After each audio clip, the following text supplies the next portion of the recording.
أعوذ بالله السميع العليم من الشيطان الرجيم. بسم الله الرحمن الرحيم. السلام عليكم ورحمة الله وبركاته. الحمد لله رب العالمين، وبه نستعين ونستغفره، ونعوذ بالله من شرور أنفسنا ومن سيئات أعمالنا. من يهده الله فلا مضل له، ومن يضلل فلا هادي له. أشهد أن لا إله إلا الله وحده لا شريك له، وأشهد أن محمدا عبده ورسوله. اللهم صل وسلم وبارك على محمد وعلى آله وأصحابه ومن تبعهم بإحسان إلى يوم الدين. رب اشرح لي صدري ويسر لي أمري واحلل عقدة من لساني يفقه قولي أما بعد. Alhamdulillah, setinggi-tinggi kesyukuran kita rafakkan kehadrat Allah Subhanahu wa taala. Kerana pada pagi ini kita masih lagi dibangkitkan oleh Allah Subhanahu wa taala. Pada pagi ini kita masih lagi dikembalikan ruh kita ke dalam jasad kita. Kerana Allah Subhanahu wa taala menyebut dalam surah Az-Zumar ayat 45 bagaimana Allah Subhanahu wa taala menyebut di situ bahawa ruh orang-orang yang masih hidup ini dia akan keluar daripada tubuh, akan naik ke atas langit berjumpa dengan ruh orang-orang yang telah mati. Bila ruh orang-orang yang masih hidup ni nak turun balik ke bawah, ruh yang telah mati ni nak turun, nak ikut sekali. Allah tahan mereka, Allah ikat mereka kerana mereka telah mati. Dan Allah izinkan ruh yang masih hidup itu untuk turun ke bawah, kembali kepada jasad-jasad mereka. Bayangkan tuan-tuan, bayangkan bila mana ketika ruh kita nak turun ke bawah nanti, Allah Subhanahu wa taala tahan sekali ruh kita duduk di atas. Maka apa akan jadi pada jasad kita yang berada di bawah itu? Sudah pastilah, inna lillahi wa inna ilaihi raji'un. Jadi alhamdulillah, Allah Subhanahu wa taala masih mengembalikan roh dalam jasad kita. Dan Allah Subhanahu wa taala bukan sahaja mengembalikan roh dalam jasad kita, tetapi Allah Subhanahu wa taala memberikan nikmat kesihatan kepada kita, meneruskan nikmat kesihatan kepada kita. Kita masih sihat, kita masih boleh berdiri, bergerak, berjalan, makan, minum, mandi dan sebagainya.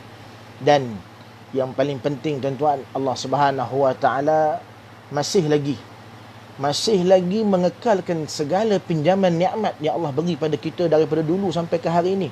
Banyak sangat-sangat pinjaman nikmat yang Allah beri pada kita tuan-tuan.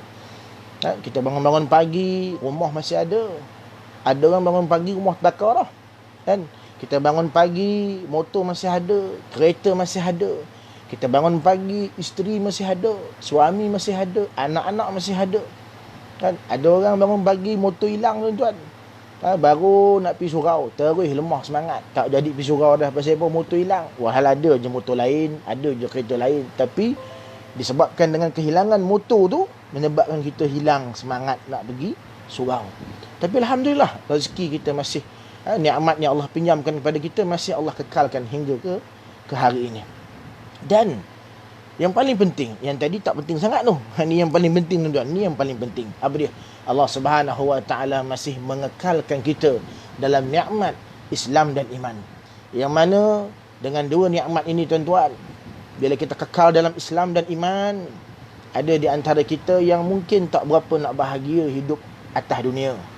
Rumah sekadar, kereta sekadar, rezeki sekadar, semua sekadar belaka. Tapi bila mana kita redha atas sebab adanya nikmat Islam dan iman itu, kita redha. Kita redha dan kita bersyukur kepada Allah Subhanahu wa taala, maka percayalah tuan-tuan, walaupun kita tak berapa nak bahagia atas dunia ini, bila mana nikmat Islam dan iman tu masih ada dalam diri kita, percayalah, pasti kita akan bahagia dan gembira di akhirat. Manakala orang yang tidak mendapat dua nikmat ini, bila mana tanpa dua nikmat ini, tanpa nikmat Islam dan iman, walaupun kita bahagia di dunia, rumah besar, tadi rumah sekadar, ni rumah besar, kereta besar, gaji besar, kerja besar dan sebagainya, bila mana kita kufur dengan nikmat Allah Subhanahu wa taala tersebut, tambah-tambah pula kita tidak ada iman, Kita mungkin Islam atau tidak Islam, atau ada Islam tak ada iman, atau Islam pun tak ada, iman pun tak ada, maka percayalah, pasti orang-orang sedemikian ini akan derita dan sengsara di akhirat.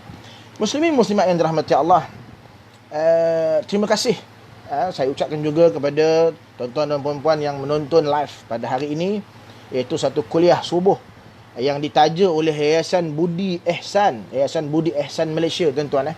Yayasan Budi Ehsan Malaysia, yang mana Yayasan Budi Ehsan Malaysia ni, tuan-tuan, suatu NGO, suatu badan, suatu pertubuhan yang objektif dia ialah untuk membantu orang-orang yang dalam kesusahan akibat ditimpa musibah, antaranya anak-anak yatim, fakir dan miskin, serta golongan asnaf yang tercicir tanpa mengira keturunan, agama dan bangsa. Maknanya ia termasuklah kategori asnaf yang 8 itu, yang tidak menerima sebarang bantuan daripada mana-mana pertubuhan, kerajaan, NGO dan sebagainya. Mudah cerita, tuan-tuan, Yayasan Budi Ehsan Malaysia ini merupakan benteng terakhir. Benteng terakhir bagi golongan-golongan ataupun asnaf-asnaf yang tercicir. Mereka susah. Mereka sepatutnya layak mendapat bantuan, zakat dan sebagainya, tapi mungkinlah manusia kan kadang-kadang ada terlepas pandang dan sebagainya. Maka golongan-golongan yang tercicir ini yang tidak pernah mendapat sebarang bantuan daripada mana-mana badan, maka Yayasan Budi Ehsan Malaysia inilah insya-Allah akan membantu mereka. Jadi tuan-tuan muslimin muslimat yang dirahmati Allah, sama-samalah kita menyumbang, sama-samalah kita menderma, sama-samalah kita membantu menyalurkan sumbangan kepada Yayasan Budi Ehsan Malaysia, yang mana nombor akaun tertera di skrin tersebut. Tuan-tuan boleh ambil, dan kalau siapa-siapa yang nak menghubungi terus Yayasan Budi Islam Malaysia, boleh pergi ke website dia. Dalam iklan saya di Facebook ini pun ada tulis dah, ada letak di situ link untuk menderma macam mana. Tuan-tuan nak melihat aktiviti-aktiviti yang dilaksanakan oleh Yayasan Budi Ehsan Malaysia, insya-Allah tuan-tuan boleh klik di situ. Jadi kuliah ini ditaja oleh Yayasan Budi Ehsan Malaysia, insya-Allah. Baik, muslimin muslimat yang dirahmati Allah. Sebelum tu, tuan-tuan, siapa-siapa yang melihat kuliah pada pagi ini boleh tekan butang share, tuan-tuan. Tekan butang share. Kita share ramai-ramai, tuan-tuan. Kita trending, jadikan trending pada pagi ini, insya-Allah. Kita share ramai-ramai. Share, tuan-tuan, bukan pasal apa, tuan-tuan? Atas 2 sebab. Bila kita share kuliah pada pagi ini, insya-Allah, tuan-tuan akan mendapat 2 kebaikan. Yang pertama, tuan-tuan mendapat kebaikan kerana menyebarluaskan majlis ilmu. Yang mana bila kita menyampaikan suatu kalimah yang baik, kita mendorong masyarakat daripada melakukan perkara yang baik dengan sebab kita menyampaikan ilmu, kita share majlis-majlis ilmu yang ada, dan masyarakat yang dapat share kita tadi pun share pula pada orang lain, ataupun dia mendengar kuliah yang kita share itu, lalu terdetik dalam perasaan dalam hati dia untuk melaksanakan apa yang didengarnya, untuk berubah menjadi orang yang lebih baik, orang yang beriman kepada Allah Subhanahu Wa Taala, maka tuan-tuan percayalah bahawa kita juga akan memperolehi ganjaran pahala, seperti mana orang yang melakukan kebaikan itu tanpa dikurangi walau sedikit pun pahala kepada mereka itu. Mereka dapat 100% penuh pahala.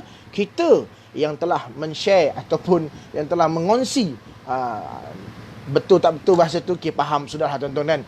Maknanya insya-Allah kita yang buat benda ni, kita dapat pahala atas kebaikan yang kita buat. Itu yang pertama.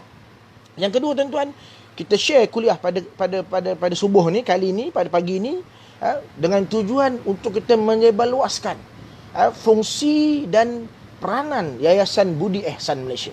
Itu sebenarnya, kan? Jadi bila orang klik dekat wall saya, orang tengok adanya maklumat-maklumat tentang Yayasan Budi Ehsan Malaysia, yang mana Yayasan Budi Ehsan Malaysia ni membantu golongan-golongan asnaf, golongan-golongan yang terpinggir, yang tercicir, maka insya-Allah mereka juga mungkin sebelum tu tak dapat bantuan, bila tengok adalah, bolehlah, maknanya dengan kita share tadi, tuan-tuan, kita telah menyebarluaskan fungsi dan manfaat ataupun peranan Yayasan Budi Ehsan Malaysia. Dan selagi ramai mana kata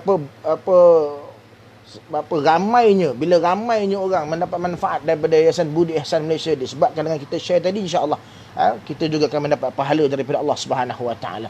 Apa saja perkara baik tuan-tuan, walau sebesar zarah yang kita buat, akan dibalas oleh Allah Subhanahu Wa Taala. Baik. Muslimin muslimat yang dirahmati Allah, sahabat-sahabat yang bersama dengan saya pada pagi ini. Hari ini kita nak cerita tentang suatu tajuk tuan-tuan, tentang suatu perkara, suatu isu. Sebenarnya suatu isu semasa yang sekarang ni melanda kita, melanda negara kita.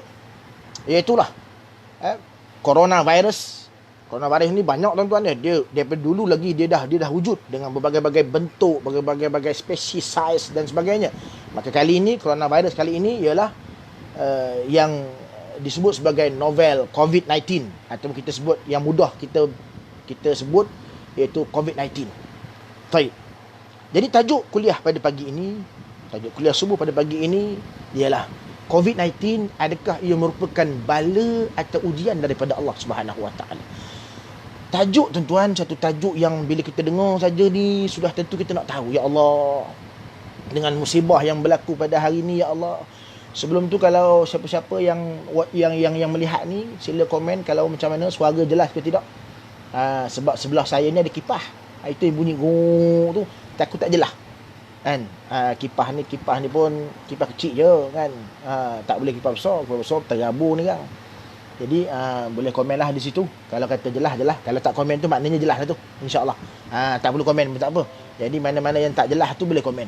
Tapi kalau tak komen maknanya jelas, insya-Allah, mudah-mudahan. Baik. Jadi kita hari ni tuan-tuan di Rundung Malang. Ya Allah, kenapalah ya Allah? Bala ke ujian ni ya Allah? Kau murka ke kepada kami ya Allah? Jadi kita tak tanya-tanya. Adakah COVID-19 ni merupakan suatu bala daripada Allah atau satu ujian daripada Allah Subhanahu Wa Taala? Kan? Jadi kita nak tahu lah ni. Kalau ujian, kita nak syukur, kita nak redha, kita nak sabar.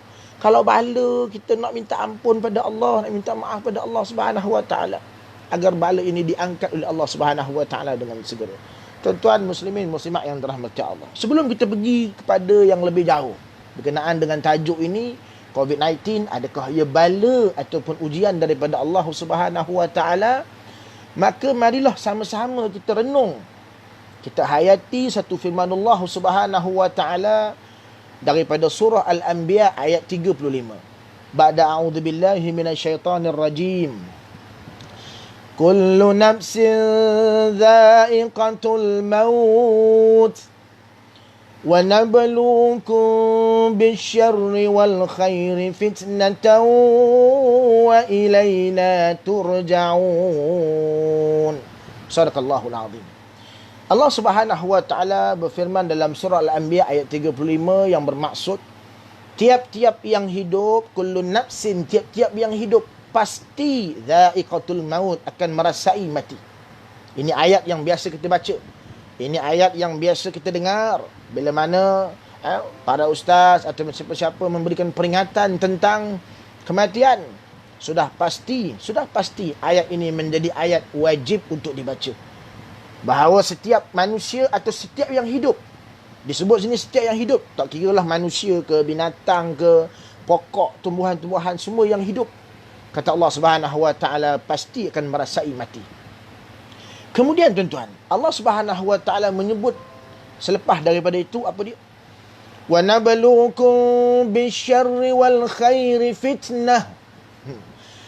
Dan kami akan menguji kamu dengan kesusahan dan kesenangan sebagai cobaan. Fitnah itu cobaan ataupun ujian. Wa ilaina turja'un, dan kepada kamilah kamu semua akan dikembalikan.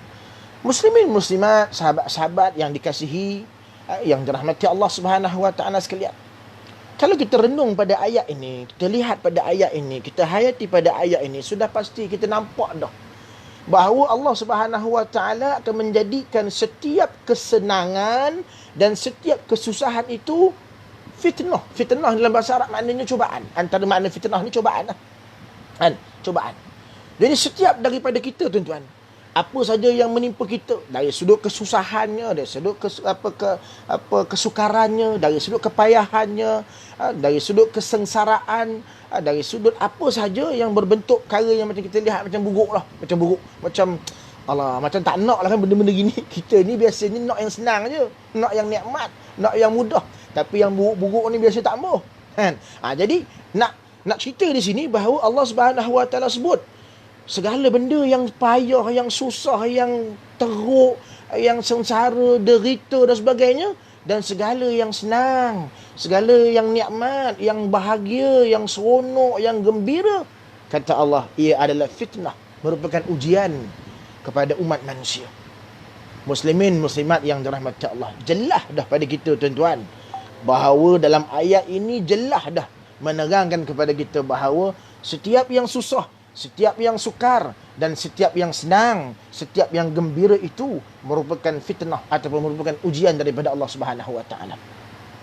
Kenapa saya sebut begitu tuan-tuan? Kerana kalau kita lihat masyarakat Melayu ni tuan-tuan, dia menafsir bala dengan ujian ni satu penafsiran yang berbeza. Bala lain, bala ni benda-benda yang buruk-buruk, yang jahat-jahat, yang teruk-teruk, yang tak seronok, yang tak sedap, yang sengsara, yang derita dan sebagainya, sebagai satu tafsiran bala. Maknanya bala ni begitu. Bala ni begitu. Maknanya yang teruk-teruk ni bala. Yang seronok-seronok, yang sedap-sedap, yang nikmat, yang bahagia, yang gembira adalah dikatakan sebagai ujian.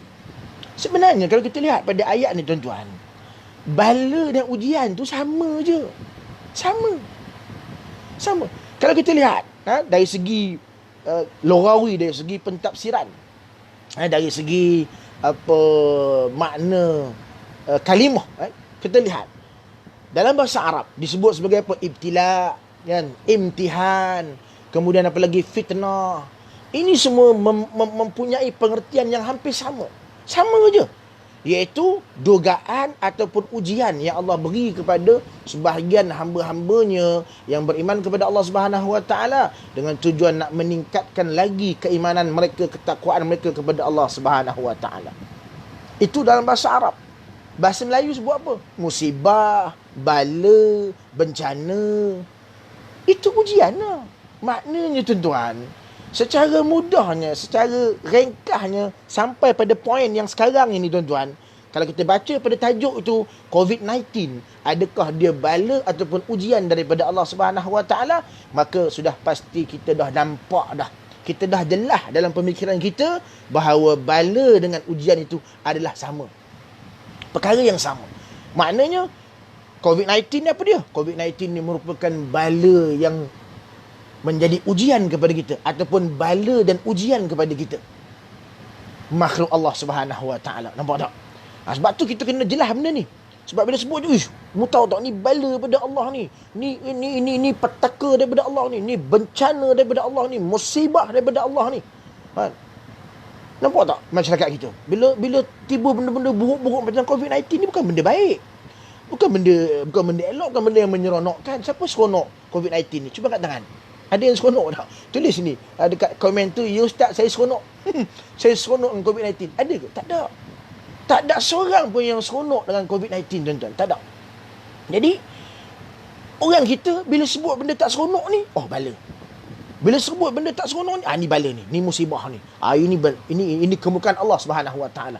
Sedangkan tuan-tuan, dari segi apa yang kita lihat dalam surah yang saya bacakan tadi, dalam surah Al-Anbiya, dalam surah Al-Anbiya ayat 35, bagaimana Allah Subhanahu Wa Taala menyebut bahawa Allah Subhanahu Wa Taala akan menguji manusia itu dengan kesengsaraan, kesusahan dan kesenangan. Maknanya kesusahan dan kesengsaraan yang kita duk sebut sebagai bala ni adalah benda yang sama sebenarnya. Benda yang sama yang dimaksudkan dalam Islam sebagai ujian. Tinggal lagi perbezaan dari sudut bahasa ataupun perkataan sahaja.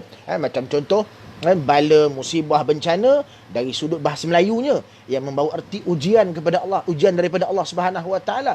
Manakala dari segi bahasa Arabnya, iaitu ibtila, imtihan, fitnah dan sebagainya, itu juga membawa pengertian ujian daripada Allah Subhanahu Wa Taala yang Allah tujukan kepada hamba-hambanya dengan tujuan untuk meningkatkan keimanan hamba-hambanya kepada Allah Subhanahu Wa Taala.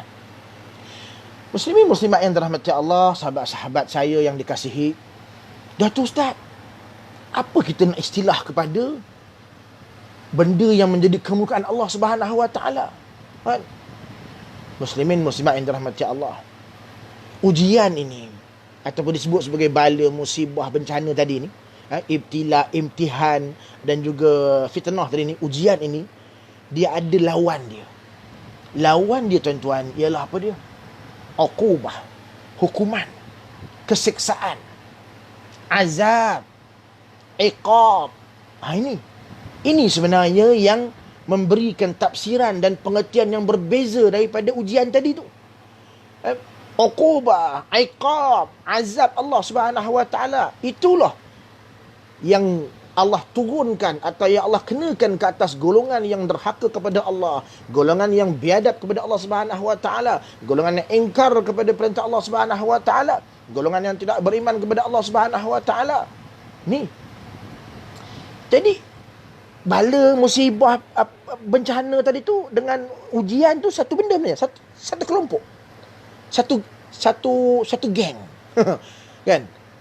Lawan kepada mereka ialah uqubah, ialah iqab ataupun azab. Muslimin muslimat yang dirahmati Allah, sebenarnya kalau kita lihat tuan-tuan, ada banyak perbezaan sebenarnya di antara iqab, di antara hukuman tadi tu ataupun balasan, azab tadi dengan ujian, dengan ujian Allah Subhanahu Wa Taala. Ada perbezaan. Antara perbezaannya tuan-tuan, kalau kita lihat, muslimin muslimat yang dirahmati Allah, antara perbezaan yang dikatakan antara ujian dan juga antara ujian dan uqubah tadi tu, iaitu yang pertama, ujian ia bersifat sementara. Allah Subhanahu Wa Taala turunkan ujian kepada kita tuan-tuan bersifat sementara. Allah Subhanahu Wa Taala tidak akan menzalimi hamba-hambanya, khususnya yang beriman kepada Allah Subhanahu Wa Taala. Allah tidak akan turunkan ujian itu kekal selama-lamanya. Tidak. Ini sifat ujian. Sifat ujian. Dan Allah Subhanahu Wa Taala bila mana dia menurunkan ujian sesuai dengan tahap kekuatan agama kita. Bila mana agama kita kuat, maka kuatlah ujian kita. Kita seorang yang beriman dengan penuh keyakinan kepada Allah Subhanahu Wa Taala, ketakwaan kita dipertingkatkan setiap masa. Kita menjadi hamba yang benar-benar takwa kepada Allah Subhanahu Wa Taala. Amal ibadah yang tidak pernah kita tinggalkan, perintah-perintah Allah yang kita laksanakan sepenuh hati, sepenuh keyakinan. Maka orang-orang ini Allah sebut dalam surah Al-Ankabut ayat 2. Allah Subhanahu Wa Taala tidak akan biarkan kita mengaku dalam diri kita dah beriman, kita dah beriman, tapi kita masih belum diuji oleh Allah Subhanahu Wa Taala. Jadi Allah akan uji sesuai dengan kekuatan agamanya. Bila agamanya lemah, agamanya tidak kuat, agamanya biasa-biasa, maka ujiannya juga begitu. Ujiannya juga sesuai dengan tahap agama yang ada dalam diri mereka. Inilah hebatnya dan bijaksananya serta pengasihnya Allah Subhanahu Wa Taala. Jadi ujian ni bersifat sementara, manakala azab ataupun uqubah ataupun iqab, keseksaan, azab, balasan, hukuman daripada Allah Subhanahu Wa Taala bersifat apa tuan? Bersifat kekal. Macam kita lihat bagaimana Allah hancurkan Qarun, Allah hancurkan Namrud, bagaimana Allah Subhanahu Wa Taala menghancurkan Firaun dan sebagainya, kaum Ad, kaum Thamud, kaum Nabi Lut alaihissalam. Ya Allah hancur binasakan mereka, hancur lebur. Langsung tidak tinggal sedikit pun kesan-kesan mereka.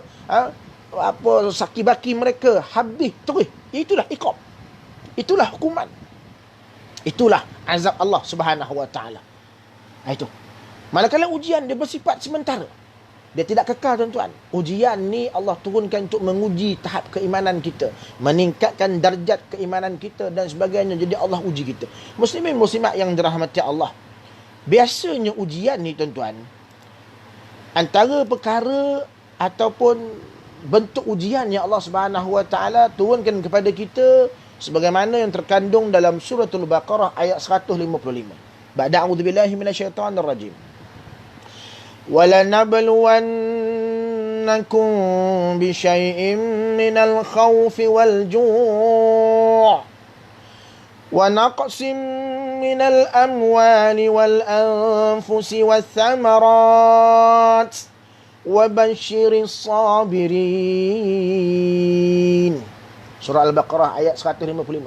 Allah Subhanahu wa taala menyebut, demi sesungguhnya kami akan menguji kamu dengan sedikit perasaan takut dan kelaparan dan kekurangan dari harta benda dan jiwa serta hasil tanaman.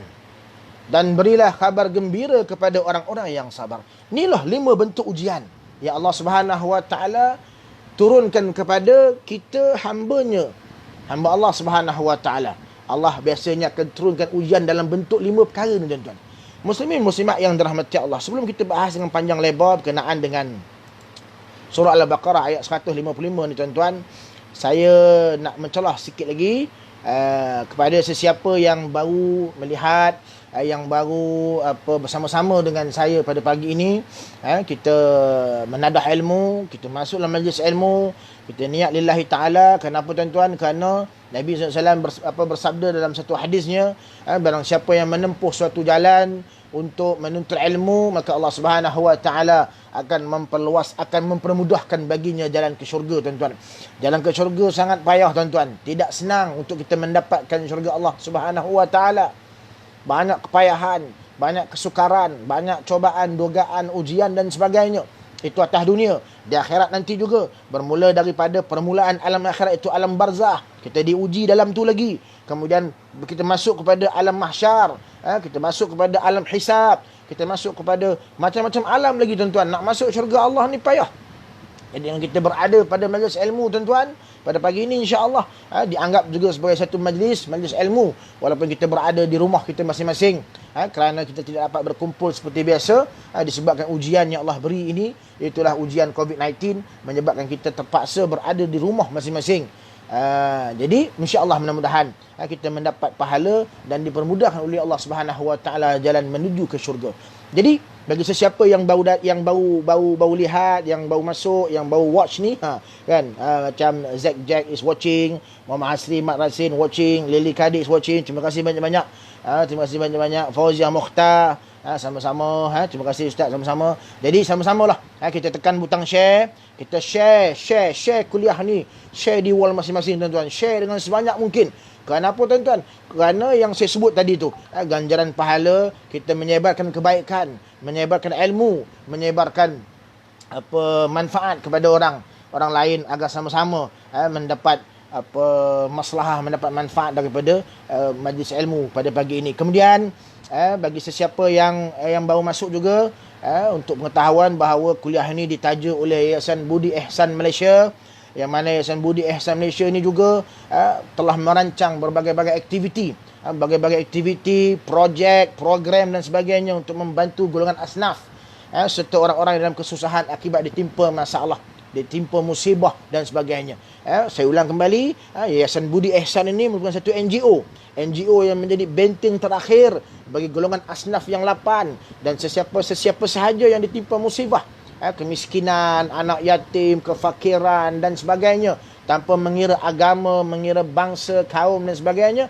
Ia menjadi benteng terakhir untuk mereka-mereka ini yang terpinggir, yang mungkin terlepas pandang, yang mungkin tak dapat bantuan daripada mana-mana badan, NGO, kerajaan dan sebagainya. Maka Yayasan Budi Ihsan Malaysia insya-Allah bersedia untuk membantu mereka ini. Maka kita juga sebagai orang yang melihat, yang mengetahui tentang matlamat Yayasan Budi Ihsan Malaysia ini, marilah sama-sama kita menyumbang tuan-tuan. Bukan susah. Hari ini nak derma, nak sedekah tuan-tuan, paling mudah, senang sangat. Dulu tunggulah dekat pintu masjid, manalah tak ada orang datang, fakir miskin nak derma ni kan. Puas mencari tuan-tuan, nak hulur, nak masuk duit, nak beri dan sebagainya. Kan? Kerana masjid jauh, surau jauh, jenis tak pergi masjid, tak pergi surau, lagilah payah nak derma. Kalau pergi masjid, pergi surau, tabung surau masjid tu berlungguk lah kita boleh bubuh tuan-tuan.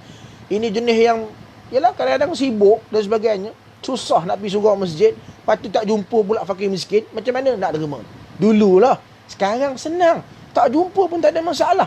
Nombor akaun yang tertera di bawah tu tuan-tuan, Tuan-tuan lepas pada ni, tuan-tuan buka telefon, gadget yang ada macam-macam ni, ada tabnya, ada laptopnya, ada PC dan sebagainya.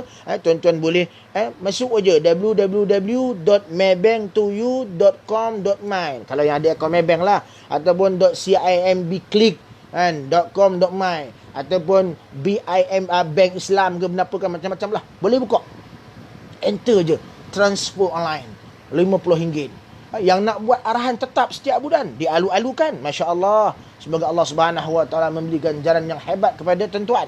Letak kan, kita buat arahan tetap setiap bulan, nak tolak RM50 daripada akaun kita kepada Yayasan Budi Ihsan Malaysia, insya-Allah. Boleh buat tuan-tuan, boleh buat. Mudah-mudahan. Kadang-kadang dalam keadaan kita tak sedar tuan. Kadang-kadang kita tengah buat kerja, sibuk dengan urusan duniawi.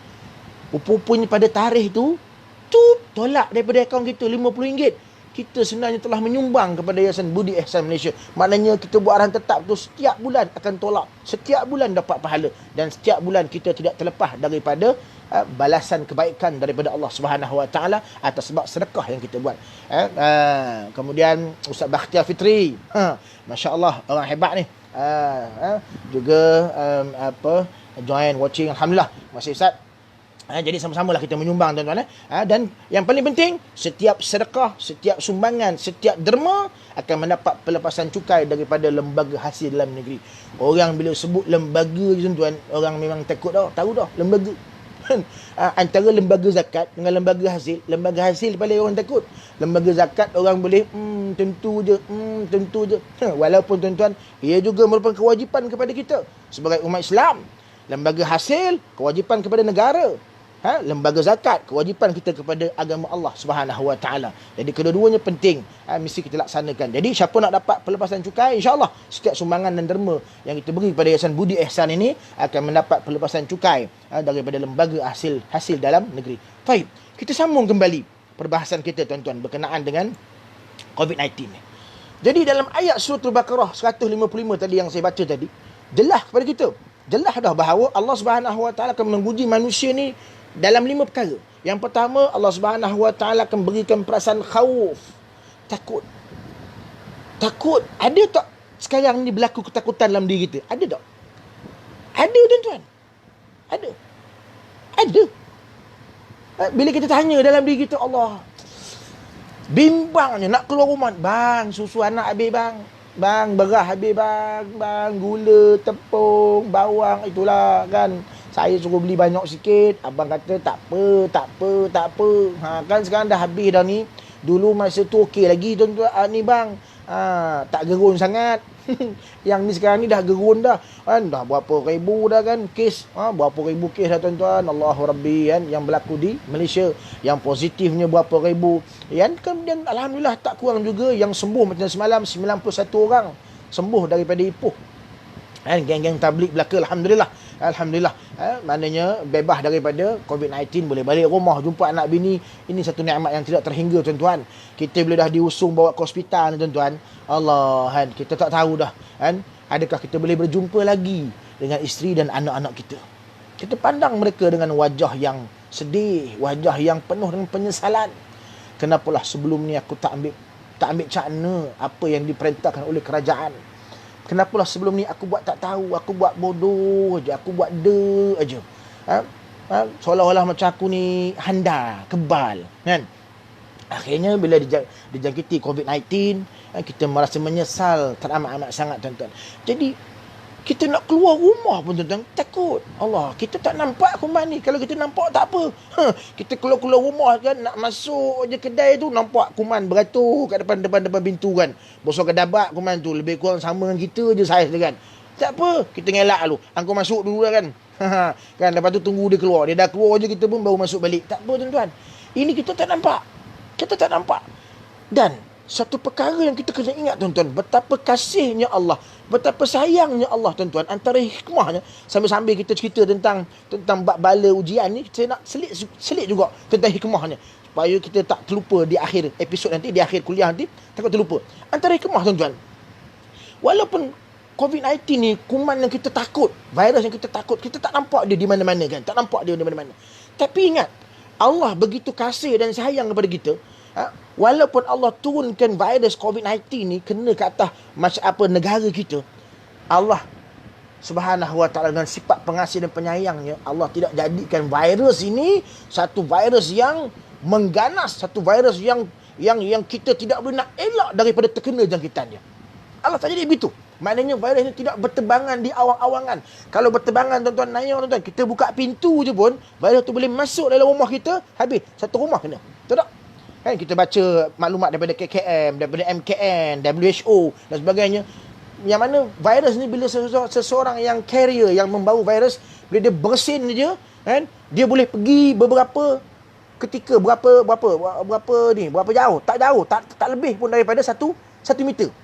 Dia boleh pergi gitu, kemudian dia jatuh ke bawah. Maknanya tuan-tuan, kalau kita tak pegang permukaan yang ada virus tersebut, kita tak gesek-gesek badan kita pada permukaan virus tersebut, kan, kita tak berguling-guling dalam berguling-guling dalam dekat atas permukaan yang ada virus tersebut, insya-Allah kita selamat. Atau kita pegang tapi dia berada tapak tangan kita dalam beberapa minit saja, kan. Kalau kita baca dalam kenyataan KM, tak lama. Kalau kita jaga tangan kita, tak sapu muka, kan. Tak sapu muka macam kita sapu air semayang, kan. Kita tak sapu muka, kan. Kita pegang ni, kita biar je, kemudian kita cuci tangan dengan sabun, pakai hand sanitizer ke. Sanitizer, bukan sanitizer. Ini ada sebut sanitizer. Sanitizer pula tuan-tuan. Nanti kan keluarlah Abang Long Fadil kan. Nanti keluar pula kan Din Rimau. Nanti keluar pula apa Zainal Beruang, kan. Lepas tu Rahim Buaya. Macam-macam lah pula tuan-tuan kan. Sanitizer. Dia sebenarnya sanitizer. Gitu. Kan? Kita cuci dengan sanitizer, selesai. Virus ini tak masuk dalam tangan kita. Nampak begitu Allah Subhanahu wa taala dalam pada Allah beri ujian tu, Allah selitkan kasih sayang dia. Allah selitkan sifat pengasih dia. Allahu Rabbi tuan-tuan. Nampak tak? Maknanya bagi sesiapa yang disiplinkan diri, bagi sesiapa yang mentaati perintah ulil amri, pemerintah, kenyataan-kenyataan yang dikeluarkan oleh MKN, KKM dan sebagainya, kita taat, kita ikut garis panduan yang disediakan. Yang mana bila kita dah pegang suatu permukaan, kita cuci tangan, kemudian kita pakai sarung tangan, kita pakai mask dan sebagainya, insya-Allah kita tak kena virus. Nampak tak? Begitu Allah Subhanahu wa taala kasih dan sayang kepada kita tuan-tuan. Jadi kalau Allah jadikan virus ni terbang, kan? Hacam, dia terbang sampai Perak tu. Tu dia tuan-tuan. Hacam sampai Perlis. Hacam sampai Amerika. Hacam satu Sarawak dapat virus kita ni terbang tu. Lalu laut Cina Selatan. Naya tuan-tuan, naya. Memang naya. Tapi virus ini tidak begitu sifat dia. Maknanya kita boleh menjaga diri kita daripada terkena jangkitan virus tersebut. Jadi sama-sama, Siti Fazilah terima kasih, Kudin Hashim terima kasih, Zabidi Muhammad terima kasih. Masya-Allah, mudah-mudahan Allah Subhanahu wa taala merahmati hidup kalian. Jadi sama-samalah tekan butang share tuan-tuan, tekan butang share, sebarkan manfaat ini, sebarkan majlis ilmu ini agar sama-sama kita mendapat saham akhirat. Ini antara ilmu yang bermanfaat. Ada orang kata, ustaz, saya bukan ustaz, saya tak boleh nak jadi macam ustaz, kan? Nabi kata antara benda yang berterusan bila kita dah mati ni antaranya ilmu yang bermanfaat, kan? Siapa cakap? Kan? Yang tak ustaz pun boleh buat macam ni. Tuan-tuan share dalam wall tuan-tuan, dalam Facebook tuan-tuan, kuliah pada hari ini, agar yang mungkin tak dapat nak mengikuti pada pagi ni, ada kerja-kerja yang tak dapat nak dielakkan dan sebagainya, dapat manfaat bersama. Balik-balik nanti dalam pukul 10 nanti dia boleh tengok balik kuliah ni tuan-tuan, dan dia juga akan share di Facebook dia, di Facebook kawan dia dan sebagainya. InsyaAllah mudah-mudahan kita dapat ambil manfaat daripada majlis ilmu pada pagi ni. Baik. Jadi berbalik kepada ayat tadi tuan-tuan, bagaimana Allah Subhanahu wa taala sebut antara ujian yang Allah nak bagi pada kita ni ialah yang pertama khauf, ketakutan. Kita merasa takut, nak keluar rumah pun takut, nak jumpa orang pun social distancing kan, social distance kan, kena duduk jauh-jauh kan, 1 meter, 2 meter, cukup 2 meter tu dah cukup dah tuan-tuan. 1 meter tu pun insya-Allah cukup dah.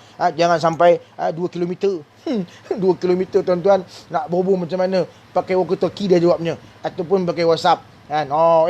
Jangan datang 2 kilometer. 2 kilometer tuan-tuan, naya tuan-tuan, 2 meter je. Atau itu paling jauh, paling minima jarak tu 1 meter. Kan? Itu pasal apa berlaku tu?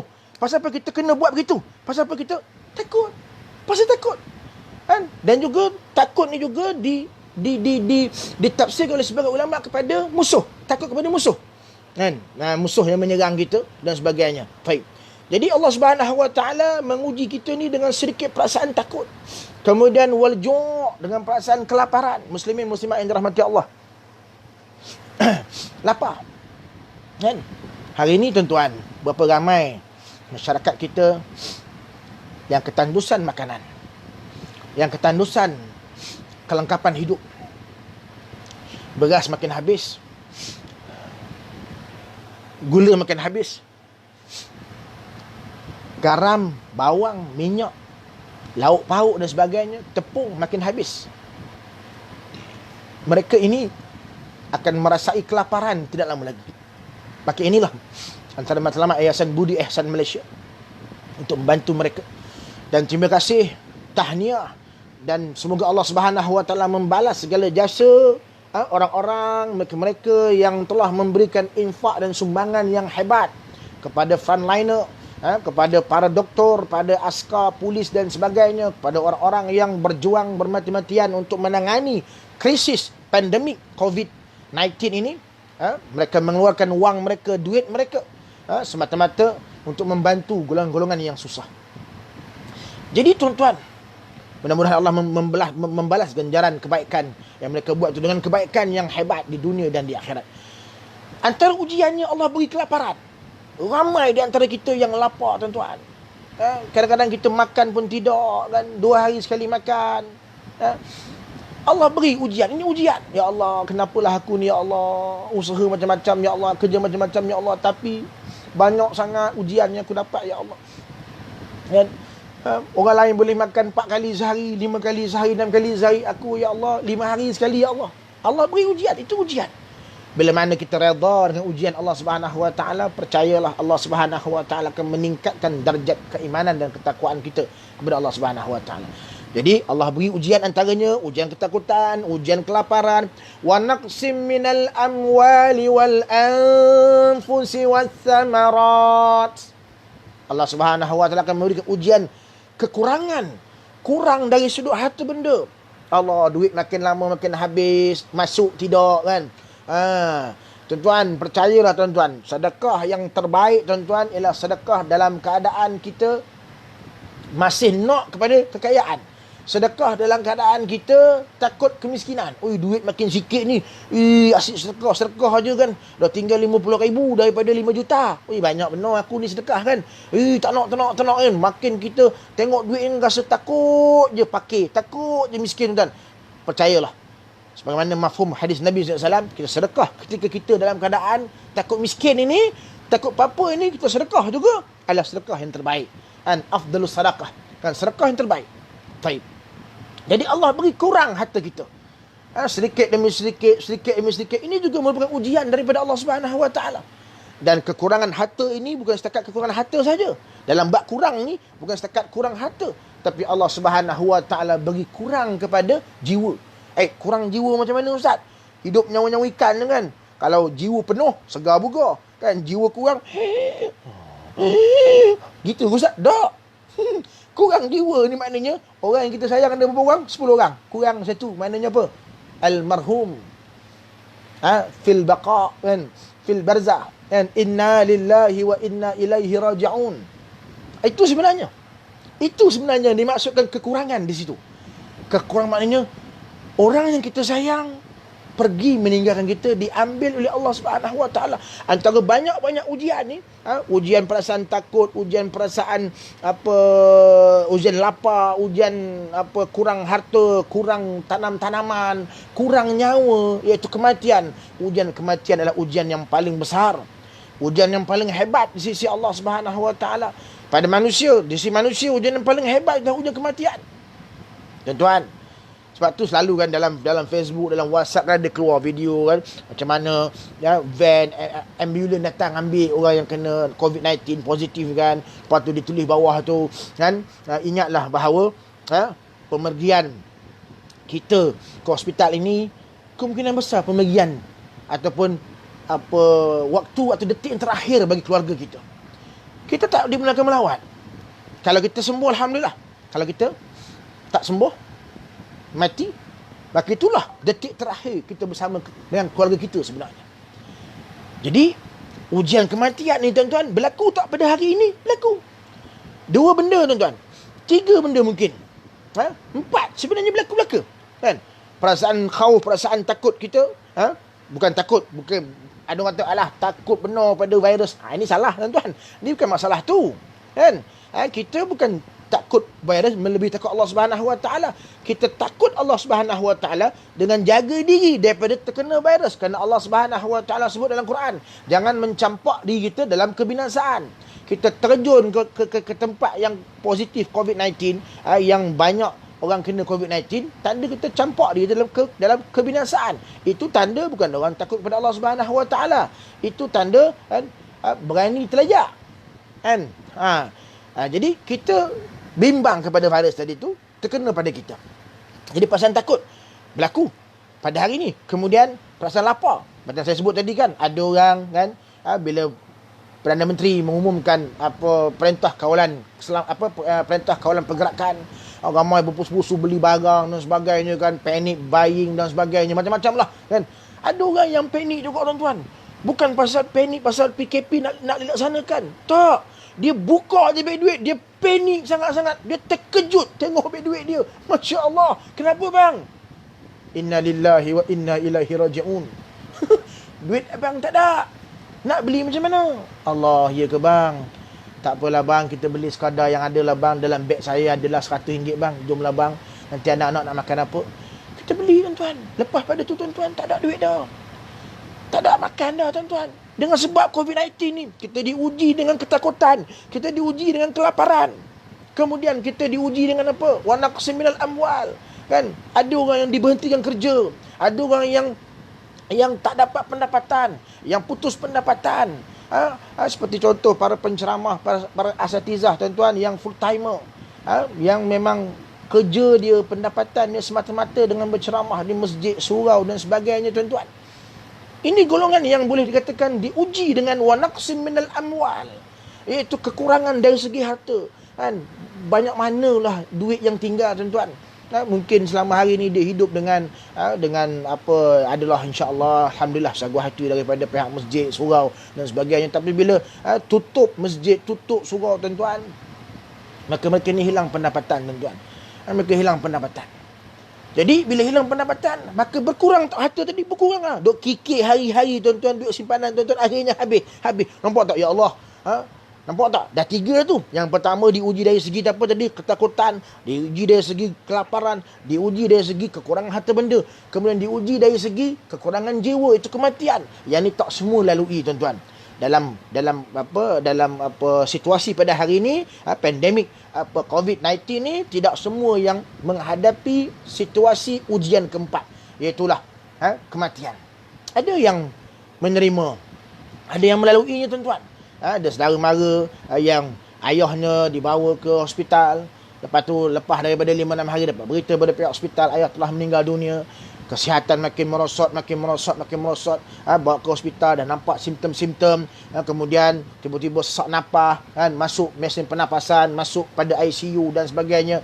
Kemudian dibagi antivirus ke, dibagi macam-macam lah ubat yang diberi oleh pihak hospital dan sebagainya. Tapi kesihatan makin menurun kerana dia bergantung pada sistem body, sistem imun badan. Bila sistem imun kita kuat, insya-Allah kita mampu melawan penyakit tadi. Dan itulah yang dah 300 lebih tu kan, yang dah sembuh. Yang dah sembuh, alhamdulillah.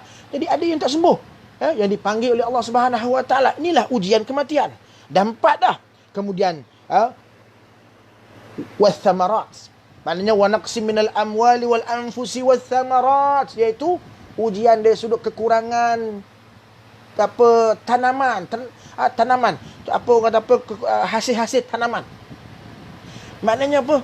Orang yang menanam, bercucuk tanam pada hari ini, kadang-kadang pun tuan-tuan, walaupun dia mungkin boleh berkebun, tapi hasil sayur-sayurannya tak dapat dijual. Pasar raya tutup, pasar tutup, kedai-kedai runcit tutup, pasar basah tutup dan sebagainya. Ada yang tutup, ada yang buka. Atau mungkin dia juga tak boleh pergi ke kebun kerana kawasannya ada kawasan yang termasuk dalam PKPD, perintah kawalan pergerakan diperketatkan. Mungkin banyak kes-kes jangkitan di situ, maka semua tidak dibenarkan keluar daripada rumah. Akhirnya tanaman tu mati dan sebagainya.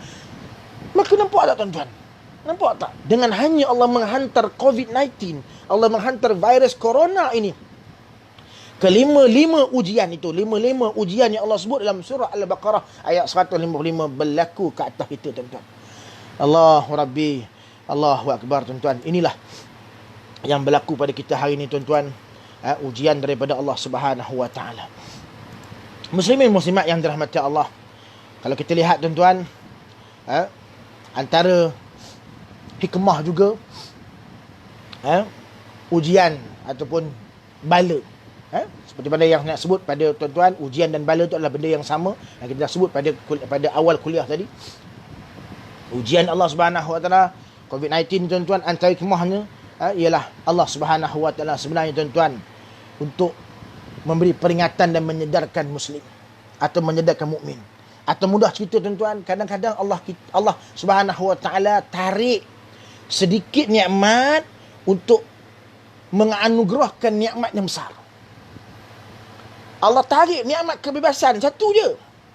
Kita tak boleh keluar bebas dan sebagainya. Sebenarnya rupa-rupanya Allah Subhanahu Wa Taala nak beri satu nikmat yang lebih besar. Apa dia nikmat yang besar, tuan-tuan? Apa dia nikmat yang besar, tuan-tuan?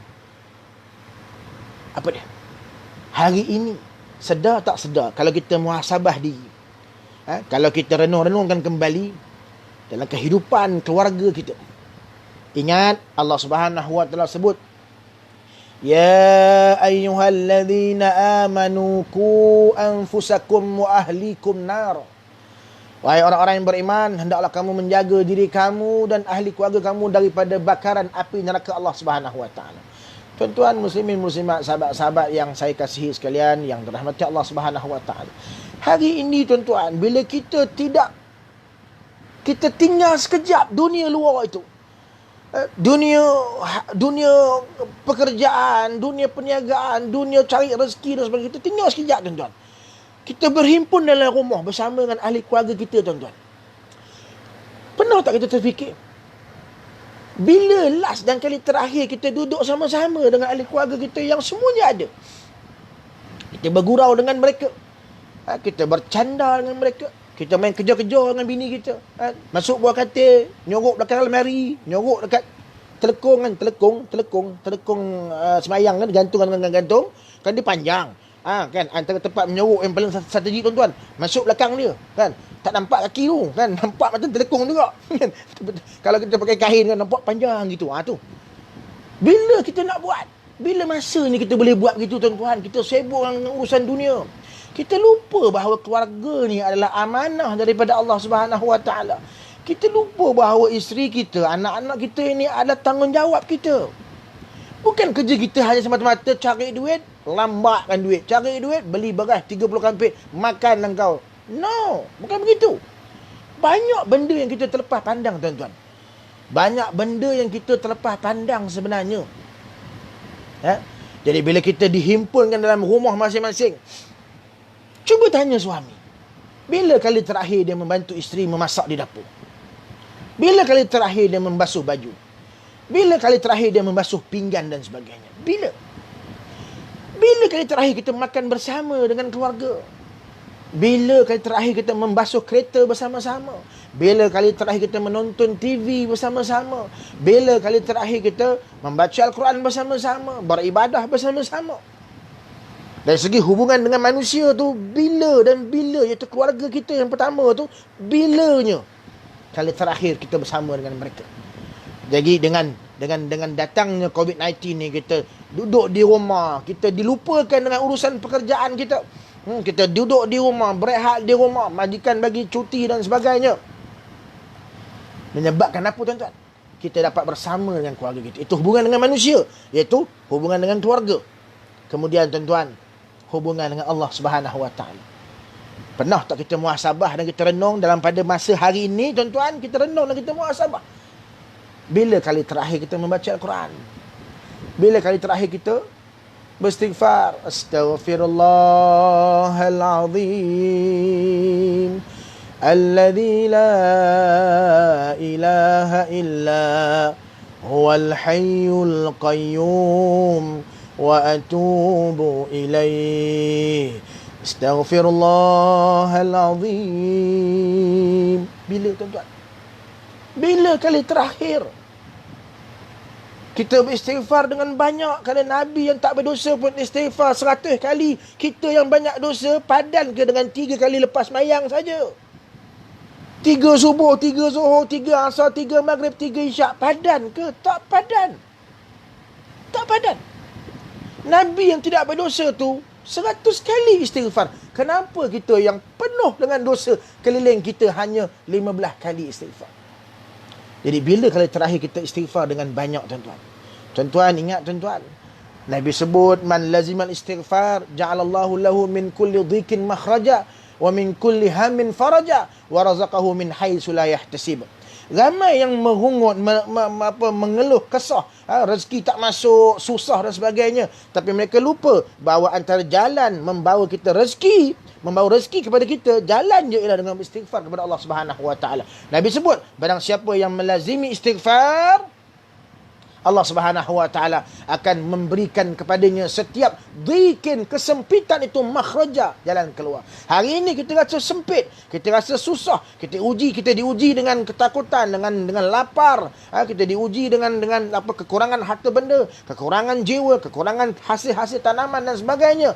Kita diuji dengan rezeki yang sempit dan sebagainya. Maka penyelesaian antaranya ialah dengan istighfar kepada Allah Subhanahu Wa Taala. Maka perbanyakkan istighfar kita kepada Allah Subhanahu Wa Taala di zaman-zaman kita kuarantin ni, kita duduk di rumah ni, banyaknya masa kita duduk atas tikar semayang, duduk atas jadah, istighfar kepada Allah Subhanahu Wa Taala, membaca Al-Quran dan sebagainya. Jadi hubungan kita dengan Allah Subhanahu Wa Taala secara tak langsung dapat diperbaiki, tuan-tuan. Bila kali terakhir kita tahlil? Apa tahlil? La ilaha illallah, la ilaha illallah, la ilaha illallah, la ilaha illallah, la ilaha illallah, la ilaha illallah. La ilaha illallah, la ilaha illallah, la ilaha illallah, la ilaha illallah, la ilaha illallah, la ilaha illallah. Bila, tuan-tuan, kali terakhir kita bertahlil memuji Allah Subhanahu Wa Taala? Sedangkan, tuan-tuan, tahlil itu disebut oleh Nabi sebagai suatu kebaikan yang paling besar, yang mana innal hasanat yuzhibnas sayyiat. Sesungguhnya kebaikan itu akan menghapuskan dosa. Bila kali terakhir kita bertahlil kepada Allah, tuan-tuan? Kalimah tauhid, kalimah yang agung, tidak ada Tuhan melainkan Allah Subhanahu Wa Taala. Bila? Rasa-rasa saya, Ustaz, kali terakhir saya bertahlil, Ustaz, 4 bulan lepas. Rumah arwah Haji Seman. Itu pun anak dijemput. Saya pergi pasal apa, Ustaz? Pasal anak dia kata ada makan nasi biryani Pakistan kambing. Tu dia. Jadi, tuan-tuan, yang pergi bertahlil tu bukan nak bertahlil pun, tapi nak apa? Nak makan biryani Pakistan kambing. Sebab tu bila dia la ilaha illallah, la ilaha illallah, cukup marah ada bila tu imam baca panjang sangat. Kan, la ilaha illallah, la ilaha illallah, la ilaha illallah, dia pun duk tengok, buka sikit mata, tu imam ni macam khusyuk semacam je, macam tak nampak tanda-tanda nak berhenti pun dah 100 dah ni, kan, la ilaha illallah. Mana taknya, tuan-tuan, tu imam sebelum pergi tahlil kat rumah arwah Seman tu dah makan nasi goreng kampung lah. Makan nasi goreng kampung, kan. Orang rumah kata, bang, makan dulu bang nasi goreng kampung ni. Kebetulan gajin pula saya petang ni nak masak nasi goreng kampung. Tu masak tu, lepas tu makan. Tok imam dah kenyang. Tok imam kenyang. Kita daripada pagi, tengah hari, bawa ke petang, bawa ke malam. Tak makan, tuan-tuan. Standby perut ni. Pasal apa? Biryani Pakistan. Kambing pula tu. Kan? Tu yang bila Tok imam la ilaha illallah. Kena pula Tok imam naik syekh, tuan-tuan. La ilaha illallah. La ilaha illallah. Oh, tu dia naik syekh. Tok Bilal pun naik syekh. Allah. Tok Siak. Allah. Allah. Lepas Tok Siak naik syekh, kita pula naik syekh, kan. Kita bangun terus. Bro. Sudah lah tu. Kan. Biryani Pakistan sejuk tu. Nampak tak, tuan-tuan? Nampak tak? Jadi apa nilai tahlil kita kepada Allah Subhanahu Wa Taala? Jadi berapa lama, maknanya bila masa kali terakhir kita bertahlil kepada Allah? Dan bila masa, tuan-tuan, yang paling penting juga, Kali terakhir kita selawat pada Nabi SAW dengan selawat yang banyak, dengan selawat yang penuh dengan kesungguhan, penuh dengan linangan air mata, kerana rindu yang teramat sangat kepada baginda Rasulullah sallallahu alaihi wasallam. Bila tuan-tuan kali terakhir kita berselawat pada Nabi sallallahu alaihi wasallam? Bila tuan-tuan? Allahumma salli ala Muhammad wa ala ali Muhammad. Allahumma salli ala Muhammad wa ala ali Muhammad. Allahumma salli ala Muhammad wa ala ali Muhammad. Allahumma salli ala Muhammad wa ala ali Muhammad. Bila tuan-tuan? Bila? Maka sedar tak tuan-tuan? Antara sedar dengan tak sedar, sesungguhnya banyak sungguh hikmah yang kita dapat daripada apa yang berlaku pada hari ini. COVID-19 Allah datangkan kepada kita tuan-tuan, sebenarnya tuan-tuan adalah untuk mendatangkan kebaikan kepada kita. Banyak kebaikan yang kita boleh dapat tuan-tuan. Bila mana kita dapat bersama dengan keluarga, dapat memperbaiki hubungan kita dengan keluarga kita, memperbaiki hubungan kita dengan Allah Subhanahu Wa Taala. Dan COVID-19 ini juga sebenarnya mengajar kita arti kebebasan.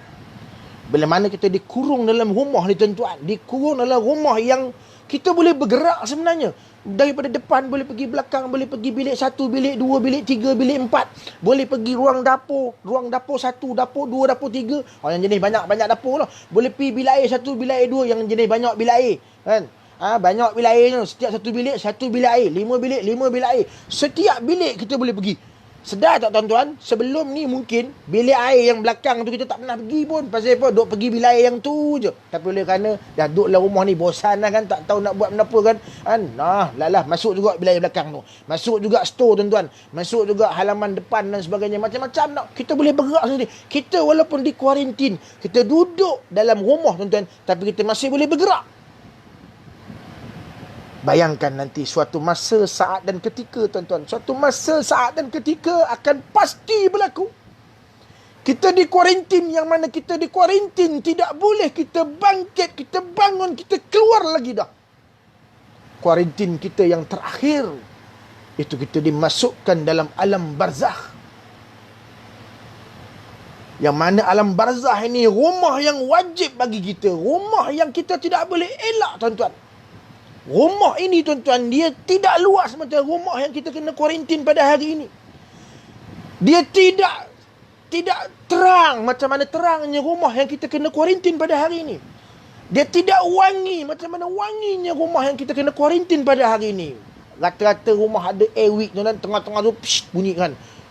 Kalau orang tak tahu tentang airwick tuan-tuan, tetamu datang, tiba-tiba psh, lepas tu bau wangi tu, naya tuan-tuan.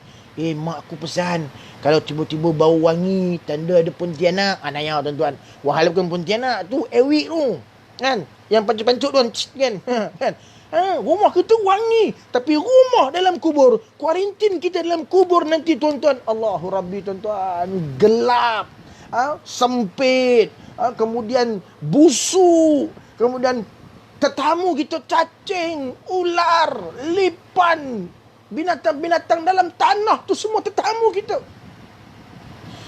Kita di sini tuan-tuan, di atas dunia ni, tetamu kita di kalangan orang-orang belaka. Orang datang rumah kita, kaum kerabat, semua orang belaka. Tapi dalam kubur tuan-tuan, tak ada orang boleh masuk jadi tetamu tuan-tuan. Tak ada tuan-tuan. Tuan-tuan muslimin muslimat yang dirahmati Allah. Saya teringat tuan-tuan satu cerita tuan-tuan. Kisah seorang kaya. Dia kata siapa yang dapat teman dia dalam kubur kan, selama sebulan, dia akan bagi separuh daripada harta dia kepada orang tu. Anak dia tak mau, anak dia tak nak. Anak tak nak. Apa ni ayah nak bagi-bagi dia kan? Apa suruh teman ayah dalam kubur? Ayah dah mati. Dia kata kalau mu nak harta aku, teman aku dalam kubur. Anak tak mau, tak apalah ya, bagilah pada orang lain. Lalu orang kaya ni iklan pada orang lain. Jadi ada seorang tukang pengutip kayu api kan, tukang pengutip kayu api kan, dia dah penat dah kerja jadi pengutip kayu api kan, dia nak kan, dia nak. Lalu dia pun setuju untuk masuk dalam kubur kan. setuju untuk masuk dalam kubur, tuan-tuan. Tuan-tuan, dalam masa sebulan, tuan-tuan, orang dah tanam bagai apa semua, kan? Lepas tu datang malaikat. Dia tanya kepada orang kaya ni, kan? Sebelum dia tanya pada orang kaya ni, kan, dia tanya pada orang yang duduk dalam kubur ni. Cerita dongeng. Dia bukan cerita apa pun, cerita dongeng. Tanya pada orang yang duduk dalam kubur ni, kata, kan, kamu ni siapa? Kan? Kata, aku ni tukang teman dia, kan? Lepas tu dia nampak kayu yang ada dekat tangan orang ni. Orang ni bawa kayu, kan? Kayu ni daripada mana? Ni aku kerja sebagai tukang kayu. Kamu kerja sebagai tukang kayu ni, apa kamu buat kenapa? Dia tanya macam-macam soalan. Saya tak apa ingat cerita ni. Tapi dia tanya macam-macam soalan tentang kayu sebatang tu je. Macam-macam soalan dia tanya, tuan-tuan. Malaikat tanya. Besok datang lagi, tuan-tuan. Yang orang tu dia tak tanya lagi. Dia tanya orang yang duduk dalam ni tu, yang tak mati ni, kan. Tanya tentang kayu sebatang tu je, kan. Besok datang lagi, tanya tentang kayu lagi. Datang lagi besok, tanya lagi. Tiap-tiap hari datang, tanya tentang kayu, tuan-tuan. Sampai sebulan ditanya tentang kayu yang sebatang tu, tuan-tuan.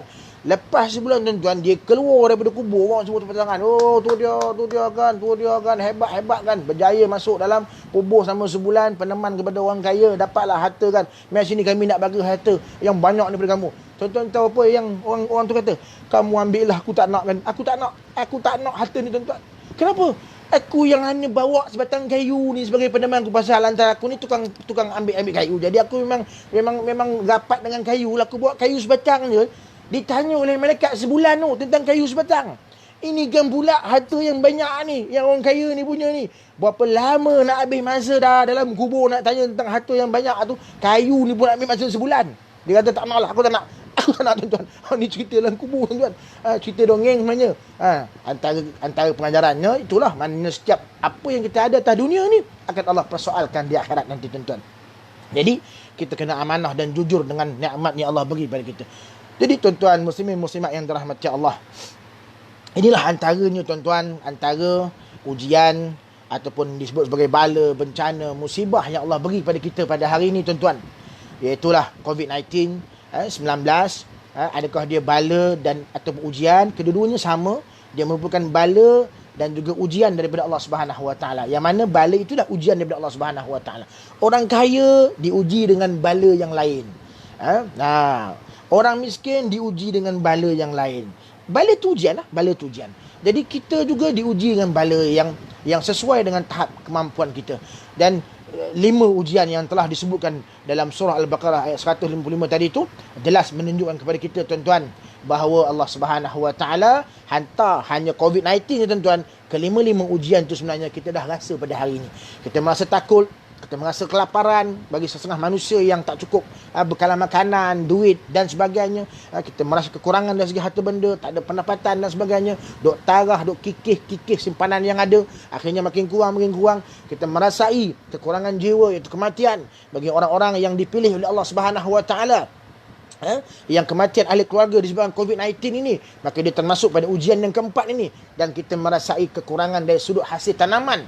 Juga bagi orang-orang yang merasai kekurangan dari sudut hasil tanaman, impact daripada PKP kemungkinan besar, perintah kawalan pergerakan, kemudian impact daripada virus ini menyebabkan kita kekurangan hasil tanaman, hasil perniagaan dan sebagainya. Jadi tuan-tuan, kelima-lima ujian itu telah dapat kita rasai dengan COVID-19 yang Allah berikan kepada kita pada hari ini, tuan-tuan. Dan untuk yang terakhir, tuan-tuan, sebelum dia masuk pada pukul 8 dah jadi kuliah duha, tuan-tuan. Ni kuliah subuh.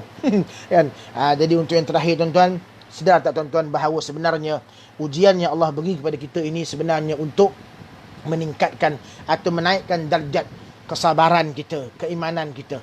Sebab tu kan, orang-orang yang beriman ini, orang-orang yang bila mana diberikan kesenangan oleh Allah Subhanahu Wa Taala, dia syukur, dia gembira dan dia anggap itu merupakan kebaikan baginya. Dan bila mana dia diberikan musibah, diberikan ujian kesengsaraan, dia juga redha dan dia juga menganggap itu merupakan kebaikan baginya. Ini sifat orang beriman. Sebab tu Nabi kata sangat takjub, sangat mengagumkan orang-orang yang beriman ini, kerana apabila diberi kebaikan atau diberikan kesusahan, kedua-duanya mereka ambil dengan baik. Mereka anggap itu sebagai satu kebaikan bagi mereka. Tuan-tuan, jadi ujian yang Allah beri pada kita ni adalah untuk meningkatkan darjat keimanan kita, kesabaran kita. Dan satu benda yang perlu kita semat dalam hati kita, innallaha idza ahabba 'abdan ibtalah. Bila mana Allah Subhanahu wa taala merasa kasih dan sayang kepada seseorang hamba itu, Allah Subhanahu wa taala akan uji dia.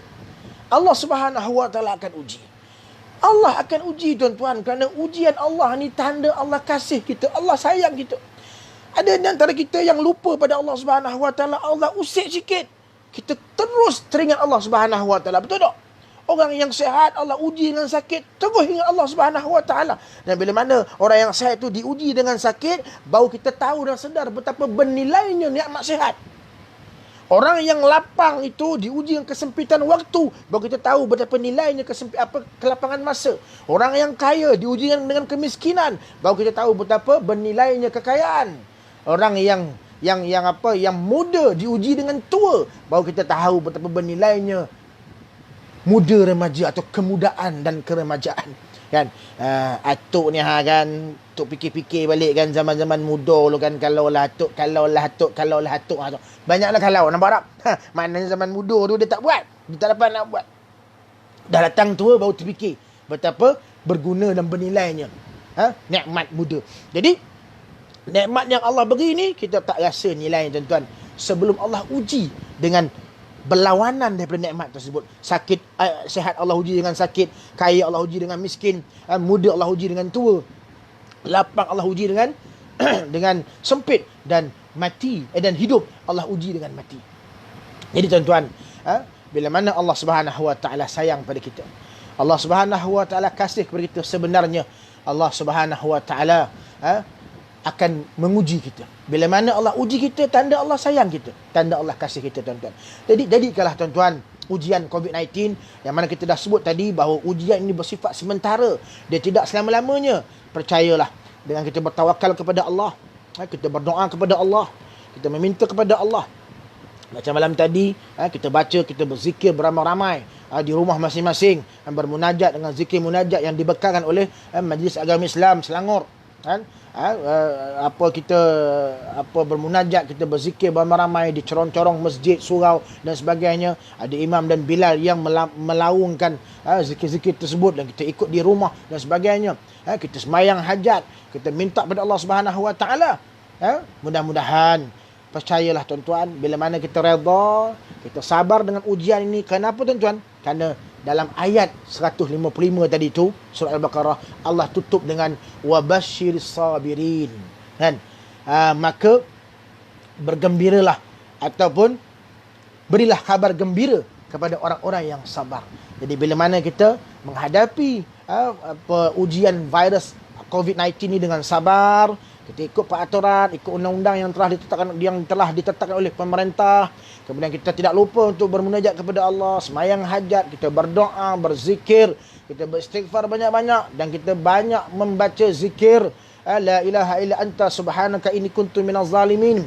Kita berdoa kepada Allah Subhanahu wa taala, bismillahilladzi la yadurru ma ismihi syai'un fil ardi wala fis sama' wa huwas samiul alim. Kemudian kita membaca a'udzu bikalimatillahi tammat min syarri ma khalaq. Kita tambah lagi dengan Allahumma inni a'udzubika minal baras wal junun wal judham wa min sayyi'il asqam. Insya-Allah, tuan-tuan, kemudian kita bertawakal kepada Allah Subhanahu wa taala, insya-Allah, tuan-tuan, Allah Subhanahu wa taala akan mendengar rintihan hamba-Nya. Ya. Macam mana Nabi Ayub alaihissalam yang diuji dengan ujian yang sangat besar. Golongan yang paling besar ujian ialah golongan para anbiya alaihi wassalatu wassalam. Ujian Nabi Ayub, tuan-tuan, ujian sakit. Ada ulama sebut sakit Nabi Ayub 3 tahun. Ada yang sebut 7 tahun 1 bulan. Ada yang sebut 18 tahun Nabi Ayub menderita sakit. Yang mana sakit tu menyebabkan dia dijauhi oleh masyarakat. Berbau busuk, daging jatuh-jatuh dan sebagainya, tuan-tuan. bila mana isterinya yang setia merawat dia, berkata kepada dia agar memohon kepada Allah Subhanahu Wa Taala. Nabi Ayub memohon kepada Allah Subhanahu Wa Taala, merintih kepada Allah Subhanahu Wa Taala, tuan-tuan. Allah beri kesembuhan kepadanya. Nampak, tuan-tuan? Maknanya atas sabarnya Nabi Ayub alaihissalam, kemudian dia minta kepada Allah Subhanahu Wa Taala, Allah beri kesembuhan tersebut. Begitulah kita dalam menghadapi COVID-19 ni, tuan-tuan. Kita sabar dengan ujian Allah Subhanahu Wa Taala. Kemudian kita berdoa kepada Allah, merintih dan bermunajat kepada Allah Subhanahu Wa Taala. Mudah-mudahan insya-Allah Allah Subhanahu Wa Taala akan mengurniakan kesembuhan atau akan mengurniakan apa maknanya Allah Subhanahu Wa Taala akan mengangkat musibah ini dengan segera daripada kita. Insya-Allah, mudah-mudahan. Baik. Tuan-tuan muslimin muslimat yang dirahmati Allah, seperti biasa tuan-tuan yang baru melihat ni Cuada Ahmad, Rostina Ramli, kemudian Abu Syautirah Al-Mawardi, terima kasih banyak, dan jangan lupa tekan butang share, kita share sebanyak mungkin kuliah ni, tuan-tuan, ilmu ni, tuan-tuan, agar kita semua mendapat manfaat dan dia menjadi suatu saham di akhirat kita, tuan-tuan. Lagi banyak orang share, kita dapat pahala berterusan. Walaupun selepas kita klik butang share, tuan-tuan, mana tahu kemungkinan kita pergi menghadap Allah Subhanahu Wa Taala. Kita share, kita klik je butang share di Facebook kita, tuan-tuan. Tiba-tiba pada tu Allah Subhanahu Wa Taala memanggil kita kembali menghadap Allah Subhanahu Wa Taala. Tapi butang share dah terlepas dah. Maka orang share, maka pahala tetap berterusan, tuan-tuan.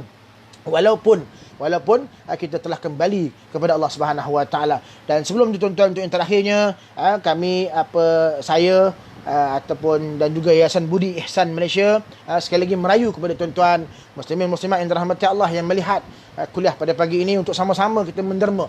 Seperti mana yang telah saya sebut tadi, nombor akaun ada di bawah tu.